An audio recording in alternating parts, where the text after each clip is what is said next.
జగన్మోహన్ రెడ్డి గారి stand is very clear. Jaganmohan Reddy గారు ఒక మాట చెప్పి మరొకటి చేసేటటువంటి తత్వం కలిగినటువంటి నాయకుడు కాదు. Is a very bold man. జరగబోయే విషయాన్ని చాలా స్పష్టంగా చెప్పారు. అంటే ఇది బెదిరింపని మీరు అనుకుంటే సరిపోదు. లేదు ఈనాడు రాస్తే సరిపోదు, లేదు ఆంధ్రజ్యోతి రాస్తే సరిపోదు, లేదు చంద్రబాబు నాయుడు రాస్తే సరిపోదు, చంద్రబాబు నాయుడు గారు చెప్తే సరిపోదు, లేదు లోకేష్ చెప్తే సరిపోదు. చాలా స్పష్టంగా చెప్పారు. That will reiterate in my press meet also. ఏం చెప్పదలుచుకున్నామంటే మా పార్టీ తరఫున, అయ్యా ఇవాళ చంద్రబాబు నాయుడు గారు కష్టపడి వైఎస్ఆర్ కాంగ్రెస్ ప్రభుత్వంలో మెడికల్ కాలేజీలు నిర్మించి మెడికల్ కాలేజీల ద్వారా పేద ప్రజానీకానికి మేలు చేయాలని ప్రయత్నం చేస్తే మీరొచ్చి అమ్ముకునే కార్యక్రమం చేస్తున్నారు. అయ్యా కొనేవాళ్ళు ఎవరన్నా ఉంటే రండి అని అడుగుతున్నారు.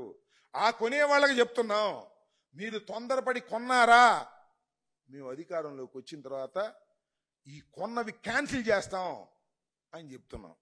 Very bold. దీనిలో ఏమి సందేహం ఏమీ లేదు.